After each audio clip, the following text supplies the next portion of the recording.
upon us, and the Dirt Devil Broomy has been pretty nice. The rough handful of times I've used it throughout the month of July, we're going to give it one last test so I can show you how it sounds now.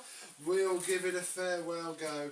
Well, not a farewell go, I'm going to keep it, but it's going to go back up in the loft. And then we shall move on to the next vacuum in our never-ending adventure.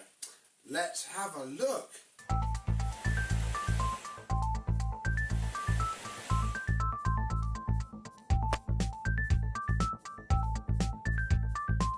Yes, hello my vacuum cleaner chums, how are you today? Yes, I've had a very busy July, I'm afraid. My work has really kicked off. We've got a system just come out of UAT, about to go live, and another one going into system test, and I'm involved in all of them, so it's great fun. Yeah, I've used this a little bit, I'll be honest. I've used it upstairs quite a lot. It's been lovely for upstairs.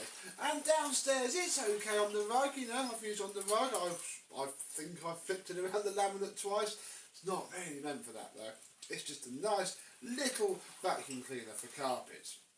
Does sound a little bit iffy, though. See if you can spot it.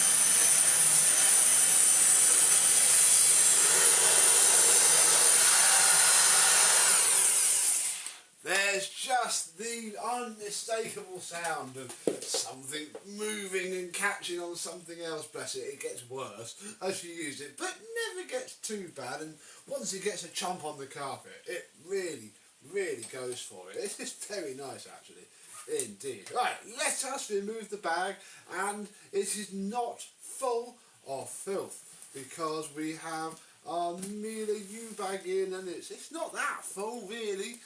But, well, when it is, there's a bit of a chunk in the bottom of it, and obviously all the walls are absolutely plastered, but it doesn't need changing. I'm going to put it straight back in later. It doesn't need to be done now. Well, in fact, we can remove the bag flange. Oh, I forgot about this. Look, we can check how dusty it all is, and it's not too bad, really. There's a little bit, and, I mean, in here tells the story perhaps a little bit more, but overall not horrendous. It's roughly contained, it's about right for the era. I mean, you can see where the seal was, look. I think it just moves around and flexes. Oh, it's a bit of a familiar issue, isn't it? But never mind about that. Yeah, it's done okay. Oh, if we just recline that down, there's not a huge amount of crud on the brush roll. It's a bit of hair. We might get that off one day. Hopefully under here is just as clean. I've not really checked, to be honest. Yeah, that's okay. God, look at the filth that's collecting on there. Yeah, no, very nice indeed. Very good. In fact, I am now going, because this is going to go into storage. Look, we'll take the belt off so we don't ruin an alright belt. And obviously now we can rotate the brush roll. And all is well. And surprisingly, all the glue held up as well, as some of you may remember, had basically split into two, and this whole bit was coming apart like a bit of finger that had been half chopped off. So I filed that bit down, which is the latch, and yeah, now it's okay now. It's perfectly happy, does its job. It's a very good little vacuum cleaner. Very fun indeed. Maybe we should look for a set of tools for this. Does that happen? Can you get tools for these? Comment down below. And also, if you own one of these, does yours make weird sounds? Or are you lucky enough to have an absolute minter, which doesn't? Comment down below. But it's out with the old and in with the older. The vacuum cleaner of the month for August has a Marbo plug on it. It is the Electrolux Z327, the Super, as it likes to be known. Yeah, it's time we start going through all of these Electroluxes. If you're bored of Electroluxes, you're going to be bored of 12 vacuums in 12 months. For the unforeseeable, I'm afraid. I mean, we'll try and mix it up a little bit, but yeah, I mean, we did the big together video, and that was why, really, because I want to start using these for 12V, 12M. Now, we have a bag fitted, very nice indeed. It'll be a new bag.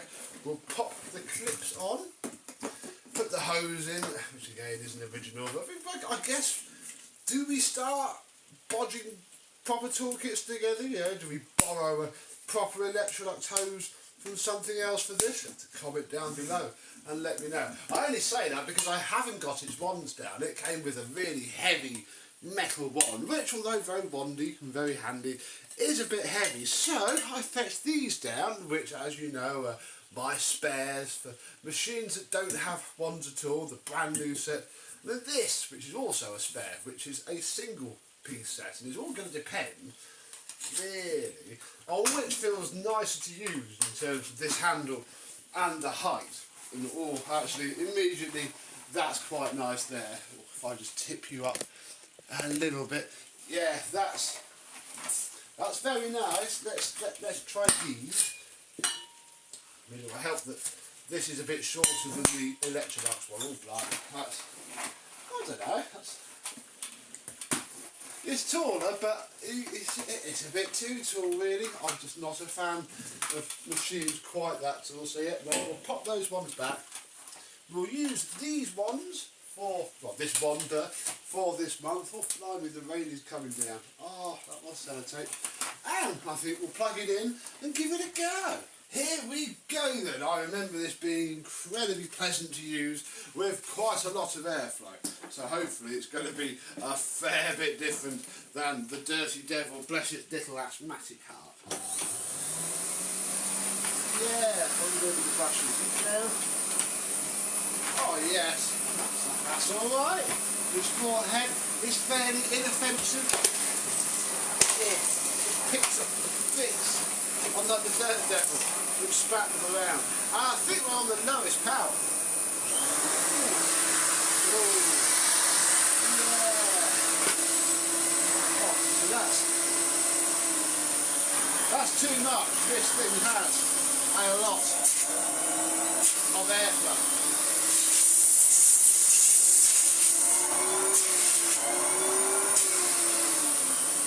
Even low down, the amount of air it moves is pretty flipping nice indeed. And of course its biggest party trick in comparison to the Dirt Devil is its use on hard floor.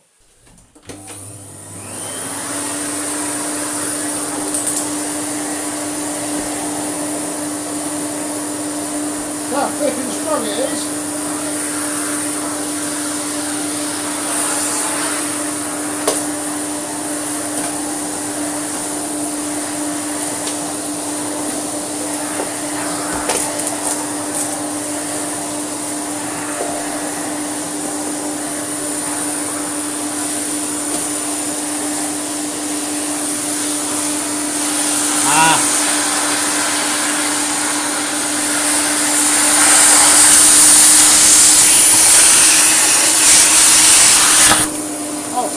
It did take it.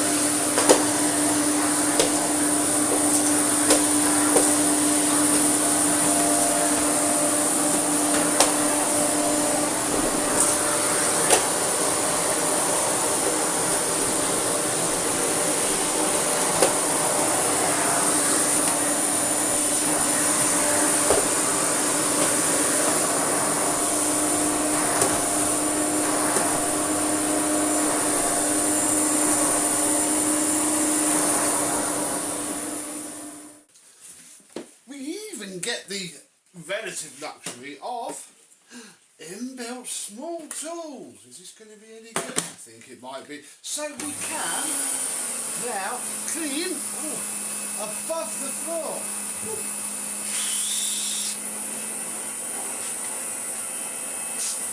Oh yeah. See that? Very decent indeed. So yeah, as I'm sure you've noticed, I'm gravitating more towards cylinders just because of the layout of the flooring really, and yeah, now it's time we munch through a load of them. I'm even I've even got a power head somewhere, but there's no way to get this open, which is weird. I'd have to disassemble it and push it manually. So it's probably going to be straight suction only. This floor head wasn't the best on the hard floor. I don't quite know, I think because there's no gap in the brushes at the front, so maybe by the end of the month I would have done a pneumatic and got rid of that bit. It's also perhaps a little bit baggy, as in that's like the brushes just bounce inside of there. The spring has gone. Oh dear, but it's alright. They're just going to fill up with fluff really, really quickly. But pretty cool, isn't it? It's a big old beast of a, I mean, I'm going to say premium, but premium of its era and its lineup. Like, this would have been the upper mid-range sort of machine, I would imagine. Definitely European design, you know, just flogged in the UK. Bless its little heart. But yeah, my little massive airflow powerhouse is going to do me well this month. So, old to older, upright to cylinder, I mean, this probably does better than the Dirt Devil with its brush roll did on the rug. So it will be interesting to see how full the bag gets. I think it's pretty much empty at the minute. Yeah, nothing in there, bar perhaps a little bit of dirt. Look, look, in you go. Oh, you can't see anything. It's just a tiny little hole as well. Look. Whee. There you go. Look, inside the bag. Oh, I'll never get it lined up. It doesn't matter. So we'll see how much crud it does pick up and go from there. Is that upside down? Yeah. I and this will see you soon. Bye bye.